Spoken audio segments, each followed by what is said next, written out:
Hey, how's everybody doing? It's Ron and welcome to Ron's World. And today we're going to be reviewing dun dun dun dun dun.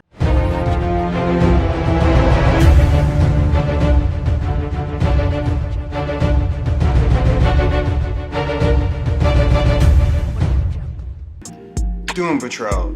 I have been waiting for this since season 1. This is season 2. And so far, it is great.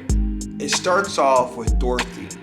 We get an introduction to her, who is Now's daughter. And she is in a 1927 circus act, traveling, circus theme. What's really interesting is she's in a cage. Her face is deformed. They call her Ape Girl. And her abilities is to conjure imaginary friends, which is very, very powerful because she can actually summon someone that's actually from a different world that was banished from here, who is another destructor of worlds. DC, they got many destructive worlds. He's another one, Candlemaker. They didn't say his name in this episode, but they're hinting at it's him. So yes. So now we get fast forward. We're going into what episode is fun size because everybody's small from the first season of being, small by Mr. Nobody. So they're all living in the town or the little city that Robot Man built. And everyone's really upset, especially Mr. Robot. He's like pissed off because, everyone has a right to be pissed off. They just found out that their lives are destroyed because Now's decided to be a dick, honestly, and just ruin their lives for an experiment. The only one not mad is his daughter, Dorothy. She should be mad. He locked her away for 90 damn years, right? But hey, it is what it is. We have Jane, who is really just pissed off. She's doping herself to be knocked out. She doesn't want to be around anybody. She's going through a really bad depression.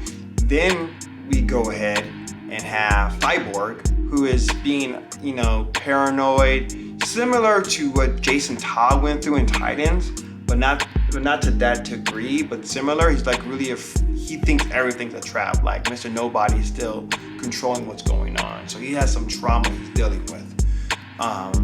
Then you have Elastigirl. She is, trying to become better.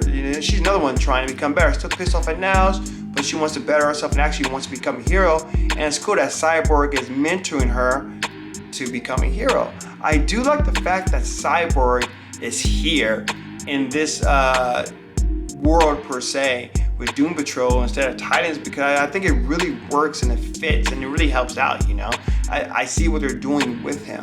I'm pretty sure we're going to get him in Titans, but as of now, I like him in Doom Patrol. It's really cool in Doom Patrol. Now's is trying to find a way to get everybody big again. And it seems like it's been going on for some time. Like every day he says it, but it doesn't happen. It's kind of sad, but at least he's trying. He does summon up. I'm not gonna give it away. He does summon somebody to help get them out, which is pretty cool and pretty interesting. How he summoned him. You're gonna get a good laugh out of it. I did at least. I thought it was pretty cool. Keeping the quirkiness to it. Well, another thing about Dorothy.